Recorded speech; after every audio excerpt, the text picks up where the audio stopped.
Hey, welcome to Growing Up Kingdom. My name's Daniel, and I'm so excited that you're here. If you've been looking for a place where you feel like you can be encouraged and grow in your confidence, this is an absolutely great place to do that. So make sure that you stick around. I've been wanting to do this episode for a little while now, and it's nothing super profound. It's nothing like brand new or revolutionary. It's been taught multiple times, but I thought it would be really, really important to bring it to you because this is the sort of stuff that will change your life for the good if you learn it now. And if you don't learn it now, well, let's put it this way. Learning this stuff now will save you a lot of time in the future. So the one comment I don't want to see anywhere is, oh, this stuff is not original in any way. You're just teaching stuff that other people have said before. Yes, definitely. This stuff's been taught 100 times before. I'm just bringing my fresh take on it. These are 10 things that can take you off course in life. We all have a goal. We all have a vision for our life. There are certain things the Lord wants us to do for his kingdom, certain things that we're all called to do. But we don't want to end up off that path. We don't want to end up taking the wrong course for our life. We've seen that happen in our own lives, in the lives of public figures. We've seen that happen in, honestly, in people in the Bible too. So we want to make sure we're being careful with where we go in life, which path we take. And so these are 10 things that could take you off that path. These are things you should avoid, things you shouldn't necessarily do, things I may have done myself and realize, that's not a good idea. Or I've heard other people say, stay away from that. If there's one that stands out to you, feel free to leave it in the comments. I'd love to read it, see what stands out to you. If you think I missed anything, let me know. But here we go. First thing, chasing good instead of God. That's a big one right there. There's so many good things in life, so many good things we can do, so many good opportunities, so many good offers out there in life. And that's great. But at the same time, I do believe that the Lord has a purpose for every single one of our lives. He's got a reason we're on the earth. There's a reason that we're all here to do something. And so while we all have this vision, there are some things that will look great when we're going through life. Opportunities that will look incredible, opportunities that will look absolutely amazing. But just because they're good doesn't always mean they're from God, doesn't always mean that they're in God's purpose, they're in God's will for our life. So we want to make sure that we're picking the things that God wants for us and not just the good things. Just because it's successful, just because people admire it, just because people think it's a good idea, doesn't mean that God sent it, doesn't mean that God has it in his will for your life. Good things can still be distractions. Good people can still be distractions. Good jobs can still be distractions. Good places can still be distractions. If you don't know what God told you to do, if you don't know what God has in store for your life, if you don't know the purpose, the plan for your own life, you'll waste your life helping to build someone else's vision or helping or working on 1,000 other little projects rather than working on building what the Lord's called you to do and what he has in store for your life. You can help all sorts of people. You can be all over the place. You can do all sorts of different things and still feel empty because at the end of the day, the Lord has a special plan for you. He has a special purpose for you. And that's the most important thing. Now, the second thing is very similar, but different. Following what looks appealing. There's lots of things in the world that just look appealing. Attraction doesn't always equal purpose. I can be attracted to a million different things. People, places, things. My attention can be pulled in all sorts of different directions. I can be looking at all sorts of different things. And I've realized what catches my eye isn't always necessarily good for my future. Whether that be people, places, things. It's maybe an exciting opportunity, a certain person, like I said. Maybe you get an invitation to go somewhere, maybe some place seems really appealing. If it's not aligned with your values, if it's not aligned with the vision or the purpose that the Lord has for your life, that's not necessarily the right path. That's going to take you off course. A lot of people fall off not because of bad choices, but because they followed something that looked good, something that sounded good, but ended up being wrong. So the question is this pulling you in the direction of God's will for your life, or is it pulling you in a different direction? Is it pulling you in a direction that's going to maybe take you down the wrong path eventually? Is it going to take you, is it just going to slow you down from the purpose that the Lord has for your life? All of those are things to consider. All of those are things to take into account. How about this one? Keeping draining friendships. That's a big one. We all have friends. We all want friends. I know from my own life personally, I just really want like a really good, solid group of friends, people I can just do life with, hang out with, talk to, go places with, discuss the Bible with, talk about what we're reading, how we're applying it. Those are the sort of friends that I want in my life. But sometimes those aren't always the people in my life. Sometimes I'll get people with different bad character traits. And while I absolutely love those people, while those people are absolutely incredible, if there are people who are below my values, who live their life maybe underneath the moral standards that I've set for myself, that the Bible sets for me, then obviously those people aren't going to be good for me in the long run. They could take me off course.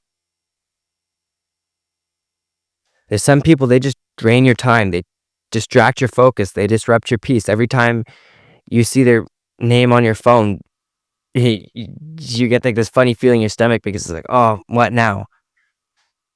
Obviously, there are people we're called to minister to. There's people we're called to pour into. People we're called to encourage. People we're called to build up.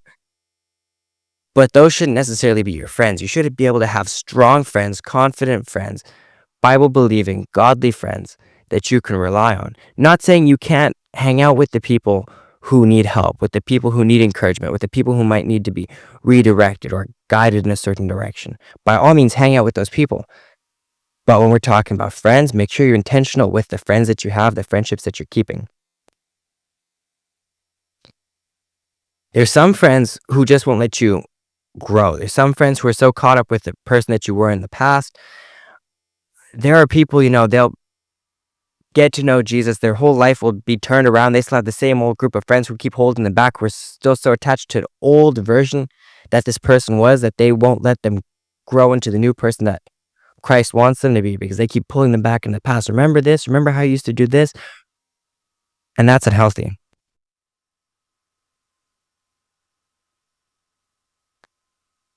The next one, again, kind of similar. Pretty much related, but still different. And that's staying in toxic relationships. So it's one thing to keep draining friendships. It's one thing to be with the people who just like bring you down all the time. And then there's being emotionally tied to people who constantly break you, who constantly tear you down. They don't just hurt you emotionally, they confuse your identity. They can dull your discernment. They can slow the process of what God wants to do in your life. If you're tied to someone else, if you're tethered to someone else who isn't going the same direction as you are and is intent on pulling you down, on keeping you down or keeping you behind or keeping you away from what God's will is for your life, then that's going to pull you off course real quick. Now, it's one thing, on some of these where it's like, you kind of made the decision yourself, right? You did something, you did an action, and then you kind of fall off the course by yourself. That's one thing. But what about when you literally have someone else tearing you down all the time, pulling you down? Obviously not good.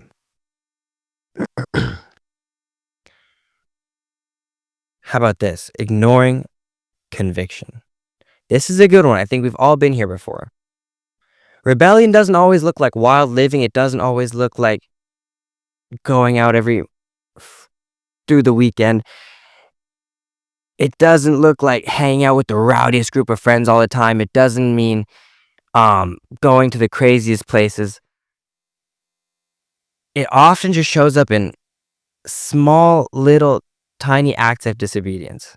Quiet compromise. We've all been there before where we just compromise quietly. It's not big, it's not bold, it's not loud. It's just this quiet little compromise that we make. It's this shrugging off conviction. Delaying what you know God told you to do. I think we've all been there before where we know what the Lord wants us to do. We know what the best thing is to do. And we just silently, quietly, slowly just don't do it. I think we've all been there before. The more you ignore him, at least in my life, I've found the more I ignore him, the less open I am to hearing his voice. Sometimes we get to the point where we're like, I don't hear the voice of God. I don't know. He's obviously not talking to me because I don't hear him. But what if the problem is not that God's not talking to us, but we've just gotten so used to ignoring his voice, to pushing his voice aside, that we're not used to hearing it? That's something to think about.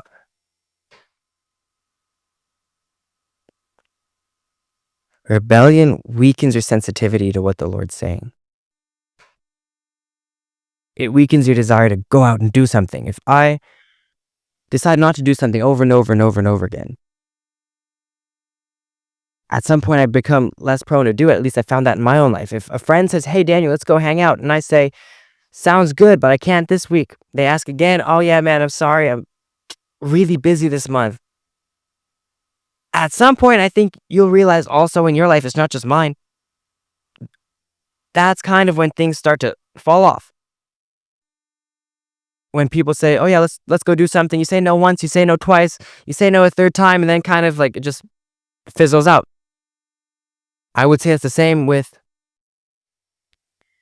listening to the voice of God. When you start ignoring it, when you start pushing it away, it's not that God stopped talking, but you just got so used to pushing it aside that sometimes it's hard to figure out, where is it? What's the Lord saying? Procrastinating. This is a big one. I've been there before. I don't know about you. You let me know down in the comments if you've ever been here. But I'll do it later is the anthem of people who never move forward. They'll say, oh, I'll do it later. I'll do it later. I'll figure it out. I'll do it later. That doesn't get you anywhere. At some point, you got to step out. You got to start taking action. Procrastination is very often fear wearing a lazy disguise. You're scared to do something. You're a little nervous to step out and do something. And so you're like, I'll do it later. I'll do it some other time. The longer you delay, at least in my life, I've found the harder it is to start. The harder it is to go out and really do it. Sometimes you don't need a sign. You don't need a feeling. You don't need a certain mood. You just need to step out and be obedient. You need to be obedient with the last thing the Lord told you to do. You need to be obedient with the last thing you read in the Bible. Sometimes you just need discipline. You know what to do, but you just don't do it. I've been there before, but I've realized it's something that will pull me off track. Number 7, fearing success. Now, for some of us, we're like, not me. I want success, man. Like, I really need it. But for some of us, we're not just afraid of failing. We're afraid of what success will cost. We're afraid of the work that it'll take to get there. We're afraid of the energy we'll have to put in to reach that. And then what happens then? Will our friends support us when we get there? Will they celebrate us, or will they get jealous? Will they walk away? Will people say you changed? Will people say your motives are different? Maybe, but growth requires change. You can't stay with the same people at some point if that's what they're going to keep telling you. If you're scared to step out of what you know now in order to move forward and do what the Lord's calling you to do, I get that. Things become different as you start growing, not just in the Lord, but in life. Things will start to change, and sometimes that can feel scary. As you step out, things might feel new, might feel different. But I want to leave you with one thought there. Don't stay stuck just because you're scared to outgrow who and what you've known. Don't be so afraid to grow because you're worried about what you'll be missing your past. If you really are following the Lord's plan for your life, if you really are doing what He's called you to do, He's got so many amazing things in your future. He's got so many things He's calling you to do. At some point, you just have to step out and do it and know that His plan's still good. Now, this one's a big one here. Again, I think this one has happened to all of us in some way, in some shape or form, but it's lowering your standards. This will take you off course real quick. Might be slowly at first, but then it amplifies and it starts moving in a direction you don't want to go. Compromise is sneaky. It usually feels reasonable in the moment, like something you can, something that won't really matter. Just one time, just this once. That's until things settle, until things become more routine. But every time you lower your standards to fit a situation, you're training yourself to accept less than what God promised. There's people in the Bible who compromised, and they had to deal with the repercussions of that for the rest of their life because they accepted less than what God had for their life. And it just took them off course. Started slow, started small, but then it progressed and just started moving. Purpose requires non-negotiables. There have to be some certain things you don't do. There's certain morals I have to keep. There's certain values I have to keep. There's certain things that I know that I try my best not to break. If they ask you to water down your morals, if they ask you to water down your convictions, that's not the right path to take. It's time to start looking for something else. Rushing the process. We got 2 more. You won't fulfill your calling overnight. I feel this one a lot. So often I'm like, man, I just want to do everything I feel like the Lord's calling me to do, and I want to do it right away. I think a lot of us, we've been there. Maybe not everyone, but I think some of us can relate. But purpose unfolds over time. It's not just, God doesn't just drop your whole purpose for your entire life just in your lap one day and say, okay, this is what you're doing for the rest of your life. No, there's a growth process. Look through any Bible character, any hero in the Bible, you'll see that their story takes growth, that they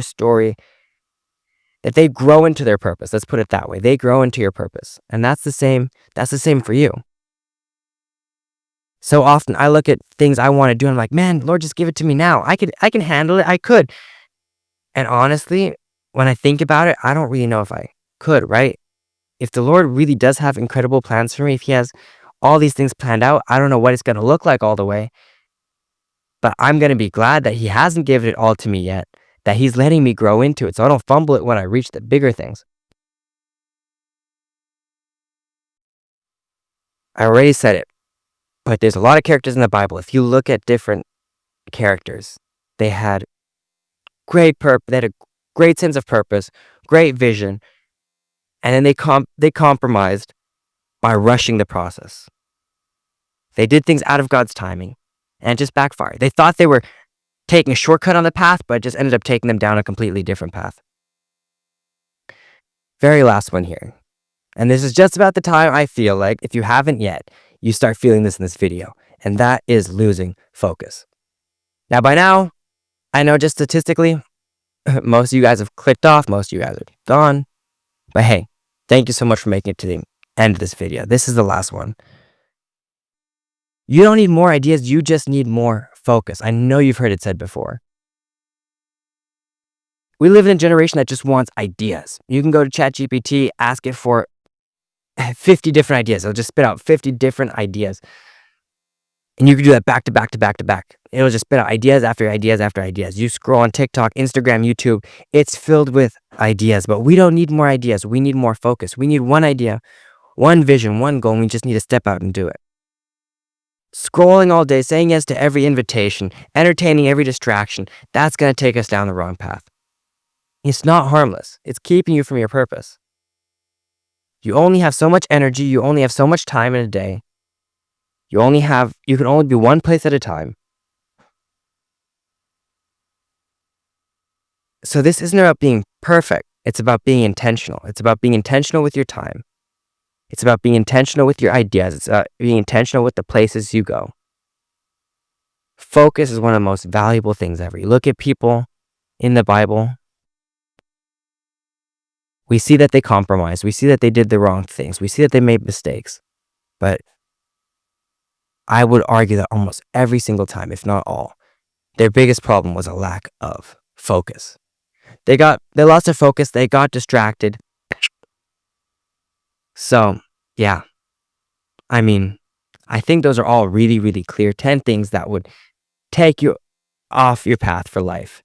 I hope that none of these things ever happens to you. And the whole point here was giving you these tools so that it doesn't happen to you. So you see one of those things, you're like, you know what?